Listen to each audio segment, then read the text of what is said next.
Welcome to Shadowed Tales Archive. Tonight's story is titled, The Silence Beneath Graven Lake. Let the shadows speak. Part 1. The Arrival. I was 16, the summer my mother nearly died. She didn't, but the doctor said if she hadn't gotten to the ER when she did, her heart would have stopped cold on that sticky July morning. That's how I ended up on a midnight train bound for Michigan's Upper Peninsula, shipped off to live with my father's estranged brother and his family until she recovered. I didn't know them.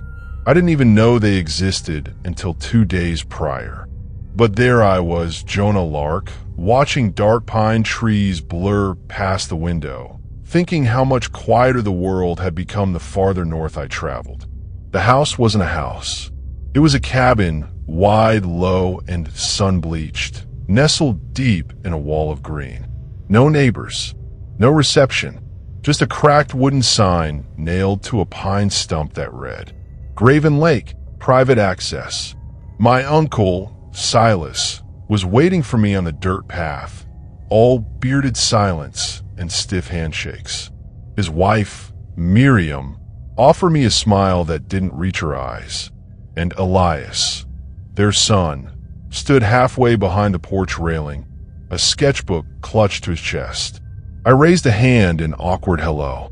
He didn't wave back. Inside was all pine wood and mothball. I was shown to a spare room with an old iron bed frame and a single window that overlooked nothing but trees. At dinner, I barely touched the venison stew. Elias didn't eat it all. He just flipped through his sketchbook every now and then, glancing at something behind my left shoulder. Elias is a quiet one, Aunt Miriam said, ladling more stew into Silas's bowl. He spends most days exploring the woods or drawing. Has a real talent. Does he always look at things that aren't there? I asked, trying to joke. They didn't laugh. That night, I couldn't sleep.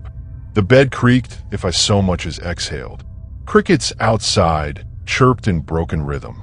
Around 2 a.m., I heard footsteps, not creaky floorboard ones, but soft ones just outside my window.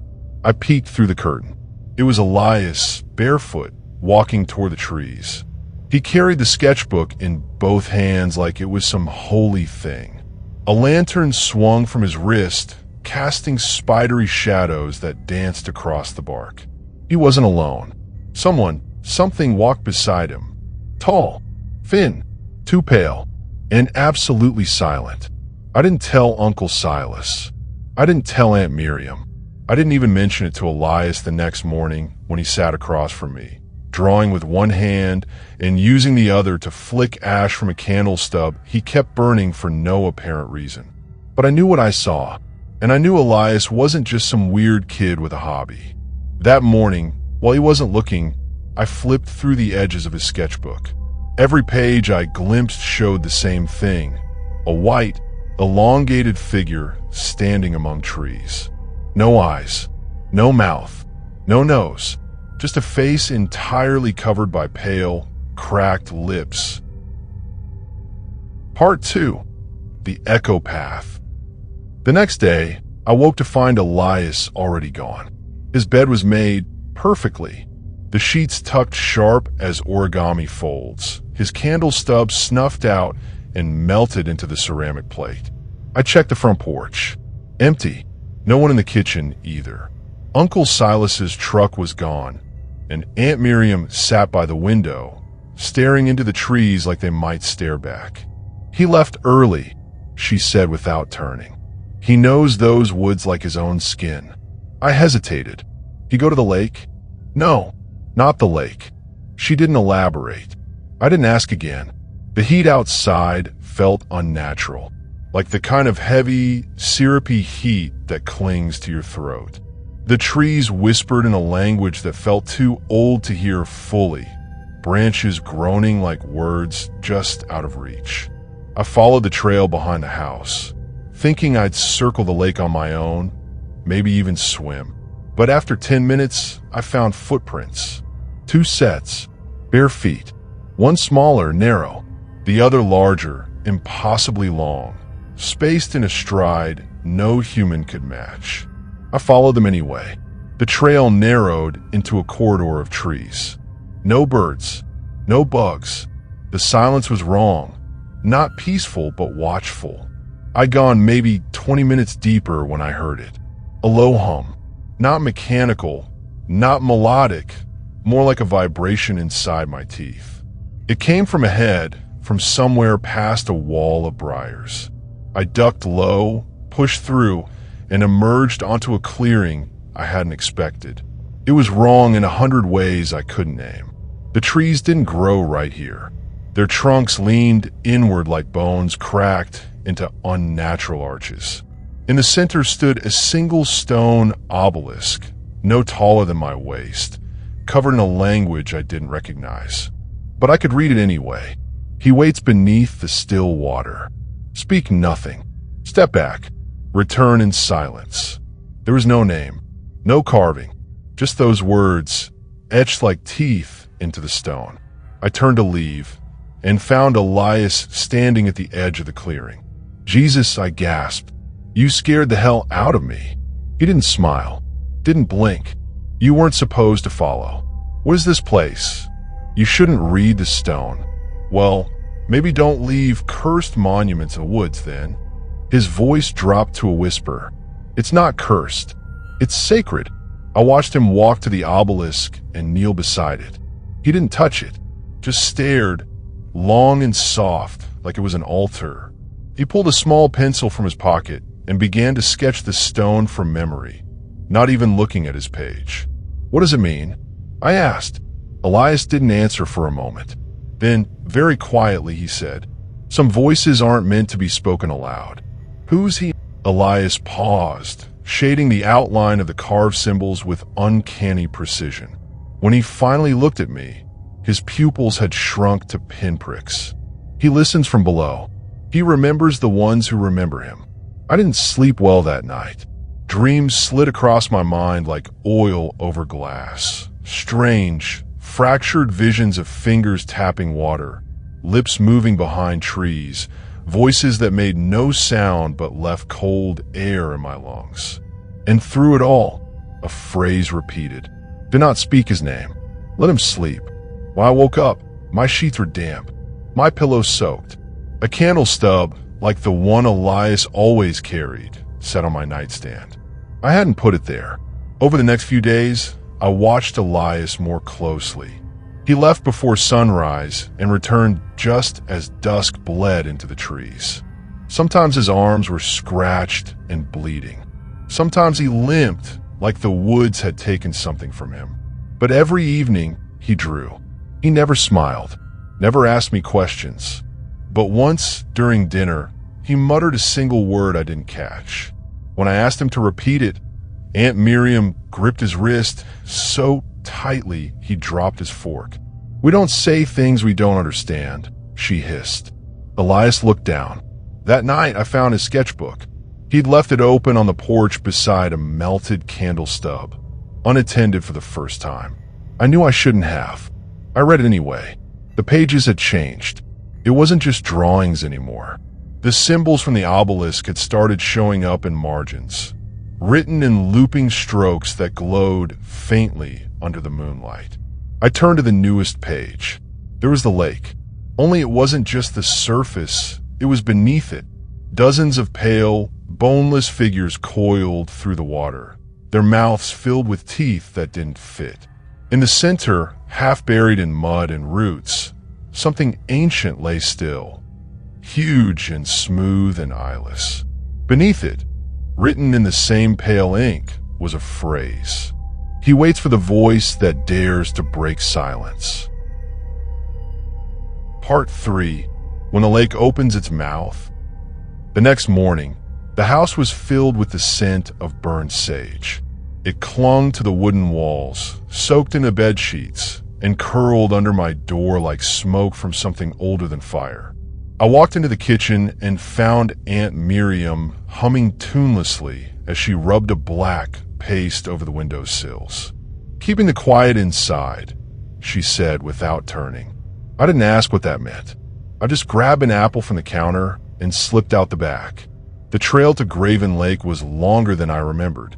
Or maybe it was the weight in the air, like each step pressed through water instead of air. The trees didn't move. No wind, no birds, no sound but the crunch of dead leaves under my boots.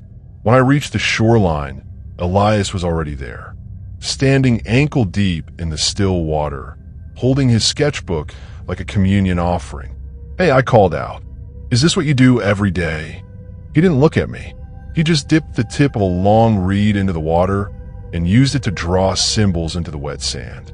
They were the same shapes I'd seen in the sketchbook.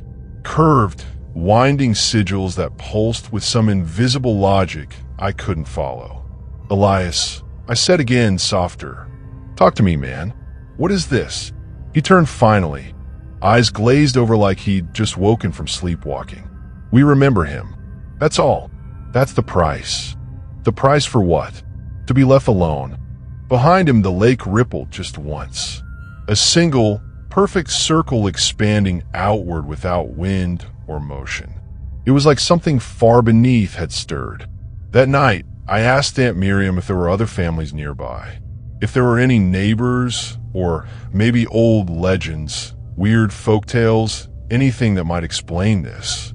She didn't answer at first, just set a steaming mug of something herbal in front of me and sat down across the table. "My father was the last watcher before Silas," she said slowly. "He used to tell us there were things under the lake that don't sleep the way people do. They remember, even when we don't.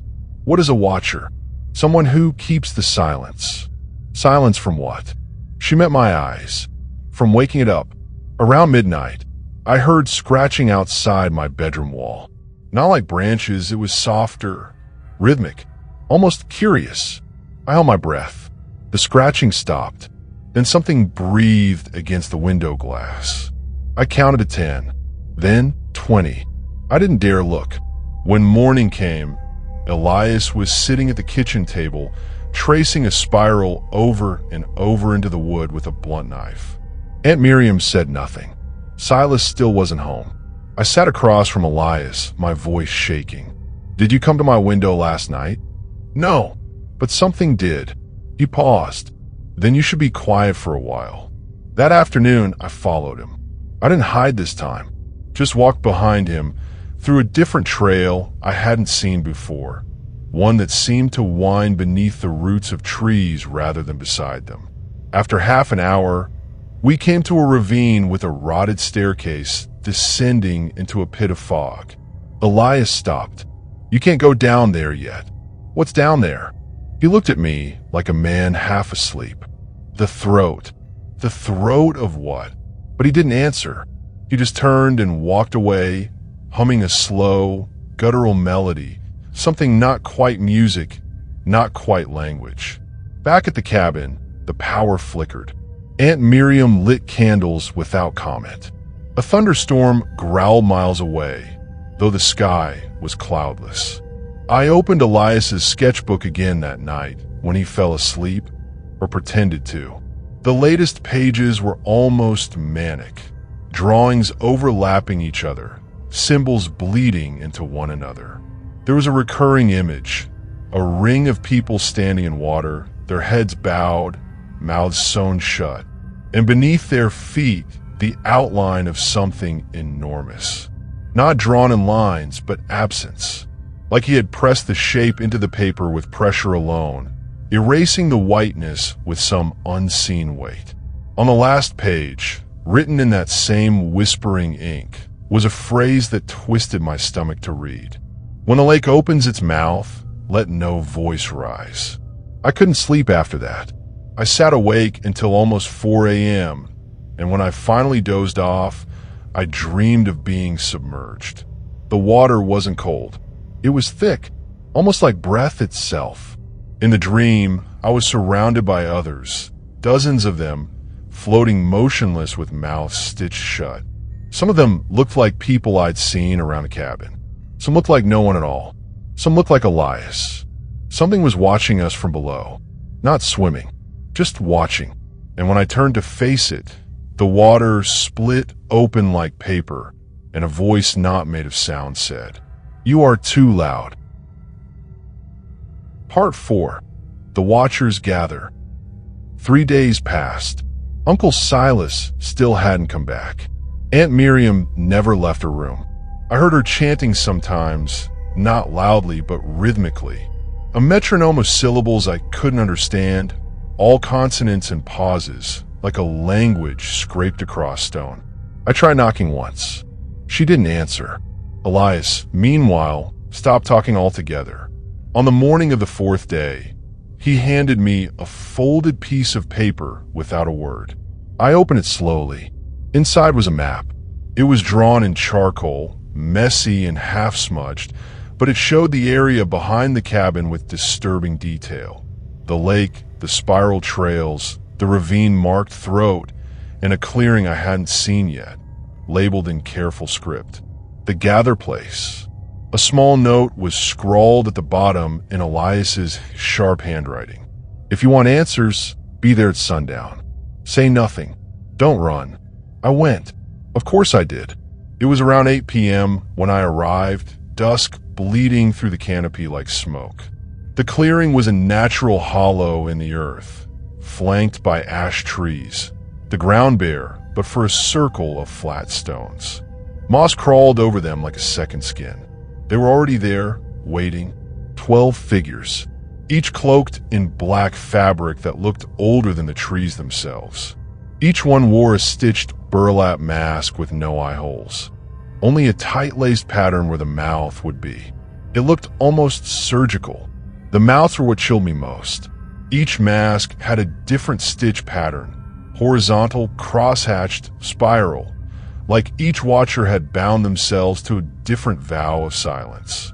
Elias stood in the center of the ring, barefoot, holding his sketchbook open in both hands like a priest with scripture.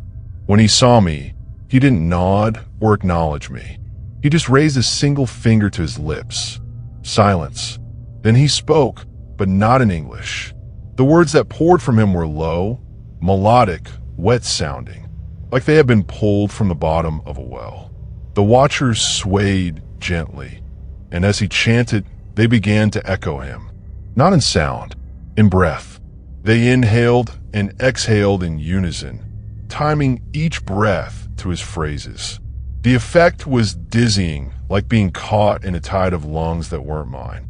I could feel the rhythm in my ribs, matching it without meaning to. My own breath became part of theirs. After several minutes, Elias's voice stopped. The watchers knelt, one by one, perfectly choreographed. Then Elias turned the sketchbook around and held it up for all of us to see. It was a drawing of me. Me, standing in the woods, mouth sewn shut. I staggered back instinctively, heart pounding. A voice, not Elias's, not human, slithered into my ears. He is not yet quiet, but he listens. The sound came from nowhere. It wasn't spoken. It was embedded in the space between the trees, in the air itself, vibrating against my teeth. Elias lowered the book and looked at me. He spoke, finally in English. "He's awake. I didn't sleep that night. I didn't move that night. I sat on my bed until dawn, staring at the window, waiting to see the trees shift, to see someone or something standing just beyond the frame. But nothing came, and yet I knew I was being watched. I woke up sometime past noon to find the sketchbook on my floor. The latest drawing showed the lake again. Only this time, a spiral staircase descended beneath it, ending at a circular stone gate. The water above the gate was rippling upward. Written beneath, it was a phrase. "The mouth opens on the 7th day." I counted backward. That would be tomorrow. I tried to talk to Aunt Miriam again. I needed answers. I needed someone to tell me I hadn't lost my mind. She finally opened the door.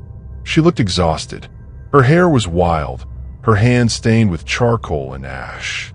Her eyes were unfocused, darting behind me like she expected someone else to be standing there. "You shouldn't be here anymore," she said. "Then help me leave. Drive me to town. Anywhere." She laughed, not cruelly, just broken. "The woods won't let you leave now. not with them listening. "Who is he?" I shouted. "Who the hell is he?" She looked at me, really looked at me, for the first time in days. "The Pale Cantor. He who hears." I ran from the house, ran past the old trail, past the lake, through the briars, toward the ravine-marked throat. The rotted steps were still there. This time I went down. Each step moaned beneath me, but didn't break. The air grew colder with each level, until it felt like the oxygen itself was aging, turning stale, heavy. At the bottom, there was no chamber, just a still, flat surface of black water. I stood at the edge and waited. Something rose to meet me. Not all the way, just close enough that I felt it. Like the surface tension of the world itself had lifted and revealed what waited beneath. Then a single bubble broke the water, and inside my skull I heard, "You will speak when I allow you." Part 5. The Day of the Mouth. I didn't tell Elias what I saw beneath the ravine. I didn't need to. The next morning, the 7th day, he knocked once on my door and handed me a folded robe. Black, heavy. It smelled like river stones and old wax. "You're not one of us," he said softly, "but you've been heard." I stared at the robe. "What does that mean?" He looked toward the lake. "Tonight, the mouth opens. You can either kneel or scream, but you can't leave." No one ate that day. The cabin was silent. Even Aunt Miriam, who usually hummed or muttered, sat motionless by the window, candle in one hand, sketchbook in the other. She was drawing the same thing over and over, a ring of people kneeling in water, mouths sealed, heads bowed. When she saw me watching, she whispered, "All things that speak must one day go silent." It was not a warning. It was a prayer. By sunset, the air had changed. It was dense, wet, buzzing faintly like a taut wire, as though sound itself had been stretched too thin. The forest didn't whisper anymore. It held its breath. Elias led me down a path I hadn't walked before. The trees opened up slowly, like a jaw unhinging. At the end was Graven Lake. Only now it wasn't still. A low ripple pulsed across its surface in steady intervals, like it was breathing. Dozens of figures stood at the shoreline. The watchers. They wore their stitched masks and black robes, each holding a lantern whose flame didn't flicker. The light was steady, unnatural. They formed a perfect circle around the edge of the lake. Elias stepped into the water first. I didn't want to follow, but I did. The water was cold, deeper than it looked. As I stepped farther in, the lake bottom fell away. I couldn't feel the ground, but I didn't sink. None of us did. We stood in chest-deep water as though the lake itself held us up. The air tasted like rust. Elias began to chant. The same language as before, but louder now, more urgent. The others joined him, breathing in unison. A rhythmic pulse, a kind of dark liturgy that echoed through my ribcage. I tried to breathe normally, but the rhythm kept overriding mine. Then something changed. The water stilled. The chant stopped, and a single sound rose. Not from above, not from us, from beneath. It was not a voice. It was not a roar. It was presence given sound. My ears rang. My teeth hurt. My knees trembled. And then I understood it. "Open your mouths, or I will take them from you." The Pale Cantor had arrived. All around me, the watchers reached up and pulled their masks free. Their mouths were gone. Just skin. Perfect, scarless skin where lips, teeth, and tongue should have been. One by one, they tilted their heads back and offered silence. And the lake rippled with pleasure. Elias turned to me. He wasn't masked. His lips were cracked, bloodied. He had been fighting something, resisting, maybe, but now he was crying. "I can't do it," he whispered. "You don't have to," I said. But he shook his head. "You don't understand. I'm not afraid to lose my voice. I'm afraid I might like what I hear after." Then, without warning, he shoved the sketchbook into my hands and turned toward the water's center. The lake opened. It didn't erupt, didn't crash. It unfolded like skin peeling back from a wound. A spiral of liquid parted, revealing a deep, circular pit beneath us. From that pit, a shape began to rise. It had no eyes, no face, just lips, endless, stretching, cracking lips, layers upon layers of them, curling across bone-white flesh that went on forever. It was impossibly large. Its arms dragged across the lake bottom like anchors. Its voice wasn't sound anymore. It was command. Every watcher dropped to their knees in the water, tilting their heads, exposing their necks in absolute submission. Elias did not kneel. He looked back at me one last time and smiled. Then the Pale Cantor spoke to him directly. The words slammed into the air, shaking water and sky alike. "You will serve, or you will sing." Elias opened his mouth and screamed. It was the last sound he would ever make. The water surged. The Pale Cantor's mouth widened into a grin so vast it split the air itself. Elias was pulled under, not by waves, not by force, but like his voice had been reeled in. And then the lake closed. Just like that. Still, silent. The watchers rose in unison, turned, and walked back into the trees, water trailing from their robes like ink. None of them looked at me. I stood there, clutching the soaked sketchbook, chest deep in black water that felt no colder than it had an hour ago. I didn't scream. I didn't speak. But I heard something soft, coiled, intimate, crawl into my ear like breath. "You listen well, but your voice will be needed soon." Part 6. The Book of Silence. It's been 24 hours since the lake swallowed Elias. Maybe more. Time bends strangely now. I can't tell if it's morning or dusk. The sky stays the same, flat gray, like a sheet of ash stretched over the trees. The watchers haven't returned. Aunt Miriam is gone. The candles are still burning in the window, even though no one lit them today. I haven't spoken. Not a word. The sketchbook is in my hands. I've read it 5 times since Elias gave it to me, and I still don't understand half of what's inside. Not because the language is unreadable. No, that would be easier.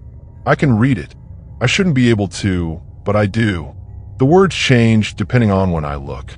The ink seeps and shifts, forming meaning just clear enough to haunt, but never enough to explain.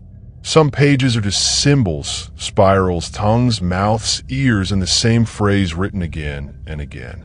He remembers the sound of you. One page has been torn out.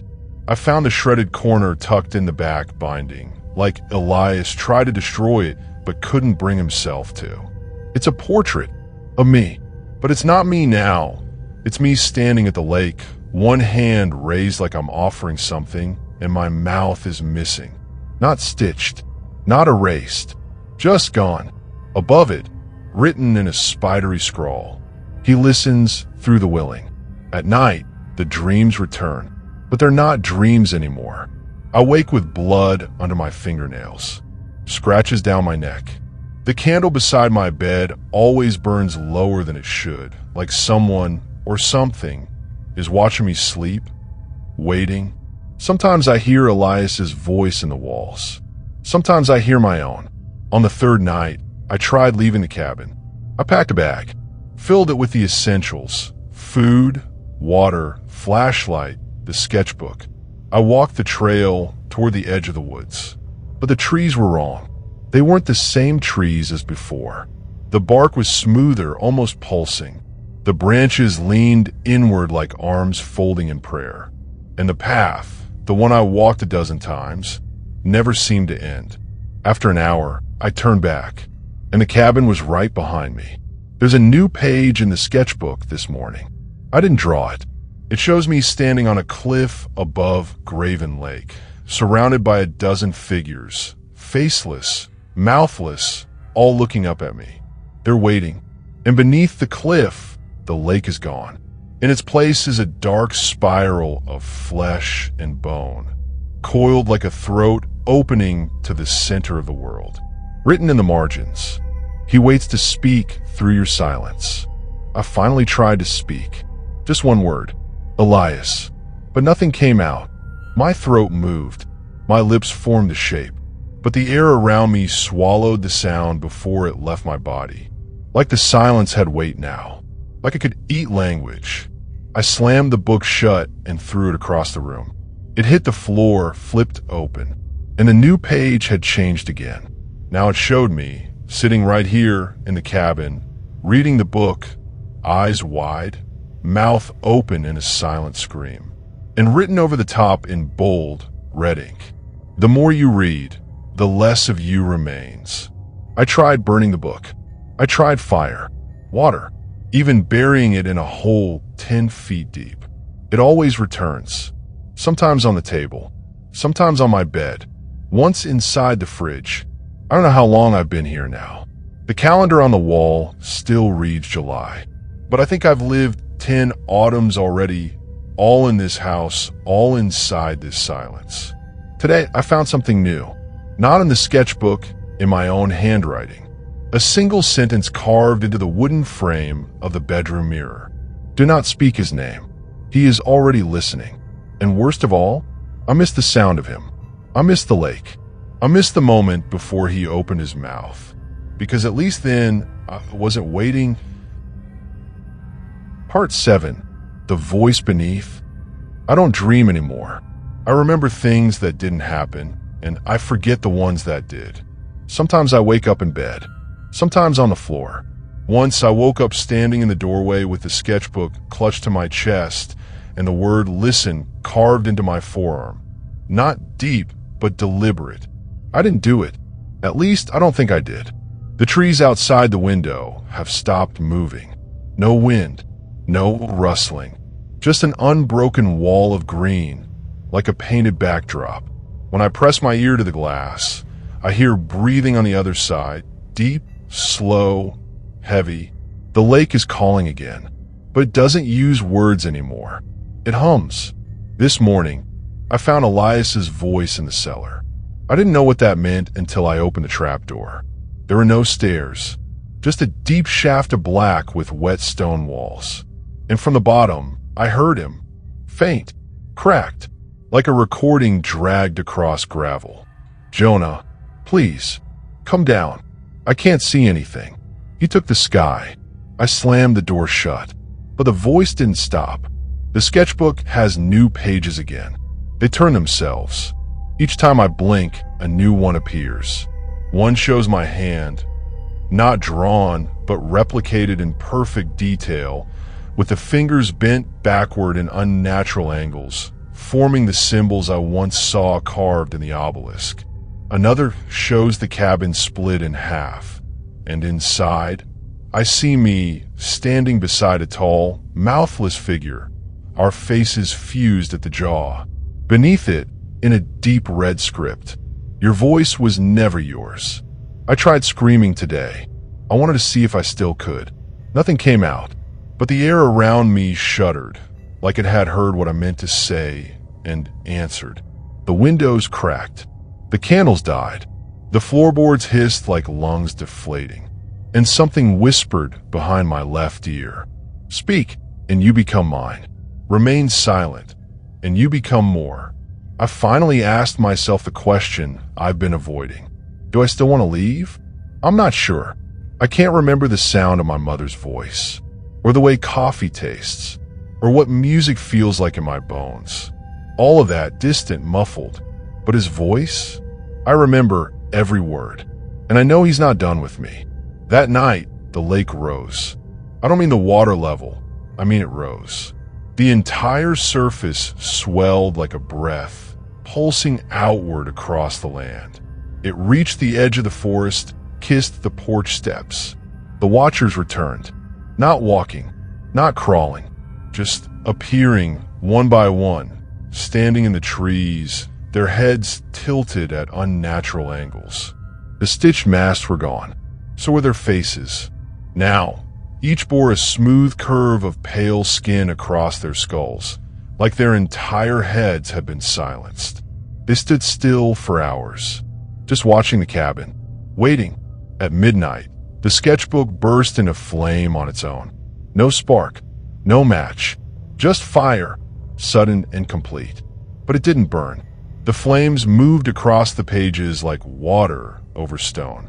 They licked the edges without consuming anything, illuminating new lines I'd never seen before. A map, no trails, no symbols, just a single black spiral centered over the lake. At the core was a mouth. At the mouth, my name. And one final instruction. Return to the throat. He will let you speak. So I went.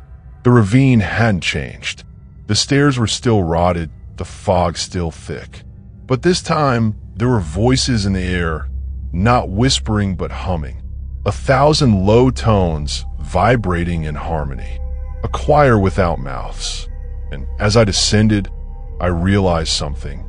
The voices were mine. All the things I wanted to say over the past week. Every question, every curse, every broken plea, they echoed in the dark, looping over each other, layered in reverse. It was my own language turned back on me. A closed loop of self. At the bottom, the water had receded. Now there was only stone, and in the center of that stone, a door. Perfectly round, perfectly silent, and pulsing. I placed my hand against it. It breathed back, and then I heard it, his voice, the true one, not inside my head but in the marrow of my bones. Come closer, Jonah. Let me taste your final word. My lips moved, but no sound came out, only a soft, wet breath. And still he answered, yes, that one will do. Part 8. The Last Chant. I stepped through the door beneath the lake. It didn't open like a door. It peeled, layer by layer, like old skin uncoiling from bone. The air beyond wasn't cold. It wasn't even air. It was soundless pressure. A place where every breath felt stolen from someone else. A corridor spiraled downward, carved not from stone but from flesh. The walls pulsed with a rhythm I recognized as my own heartbeat, only slower, heavier, more possessive. The deeper I went, the more I felt him inside me. Not physically, not yet, but his rhythm, his voice, his will, like a parasite taking root. Torches lined the walls, though no flame burned. They gave off a pale, white glow, cold as bone, humming in tandem with the flesh around them. I passed carvings, mouths without faces, faces without mouths, eyes stitched shut with sinew. Each image accompanied by a line of scripture in the tongue I now read as easily as English. He who chants last is heard first. Your silence is his body. Do not speak unless he speaks through you. At the end of the passage, a vast chamber opened before me. The ceiling stretched far above into darkness. The floor was a perfect disk of black stone, surrounded by kneeling watchers, hundreds of them. Their heads bowed, arms extended, palms facing upward like mouths waiting to be filled. In the center was him, the Pale Cantor. He towered over everything, not in height, but in presence. His body was coiled, boneless, swathed in overlapping layers of pale skin like bleached parchment. His mouth, wide, stitched, splitting down his torso, pulsed with breath that rattled the bones in my chest. He looked at me, and I felt it. Not his eyes, for he had none, but his attention, the raw gravity of an ancient thing that has only ever listened, and now chooses you to be its instrument. A voice flooded the chamber. Not mine, not his, ours. Speak, Jonah Lark, off of The Last Chant. Let me sing through you. My knees buckled. I felt words bubble up in my throat, thick, foreign, burning with pressure. They weren't mine. They were his, ancient syllables carved into the marrow of silence itself. And they wanted out. The watchers began to breathe in rhythm. A low hum filled the air. A pulse, a command, a seduction. Give in. Open your mouth. Become a vessel. I looked down. The sketchbook was in my hands again. I didn't remember bringing it. It was open to a blank page, and written in the center, one line in my own handwriting.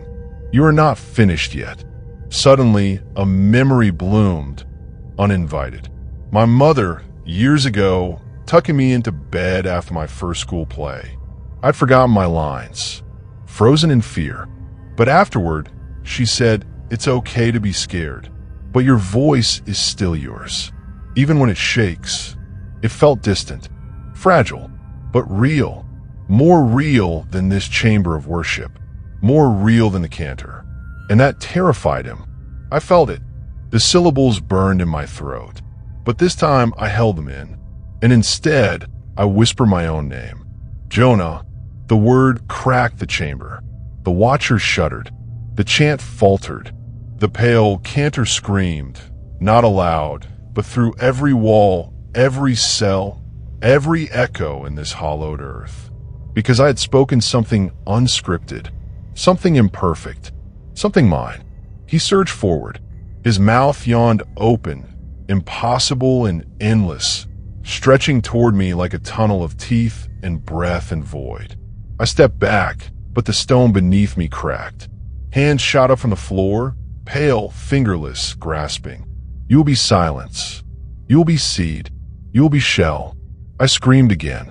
No, not in his tongue, not in ritual, but in rage. And in that moment, the chamber rippled, not with obedience, but with resistance. The sketchbook burst open in my hands. Pages flared like wings. And all the names he'd stolen, all the silenced voices, the broken chants, the forgotten screams, roared outward. From the pages, from the watchers, from me. The pale cantor recoiled. His form began to unwind, not dying, not fading, but collapsing inward like a sound that had finally echoed back into its own mouth. A final hiss slithered through the air. "You spoke too soon." And then silence. Not the sacred kind. Not his kind. Just the absence of him. True silence. The kind we own. Part 9. Echoes after silence. I don't remember how I got out.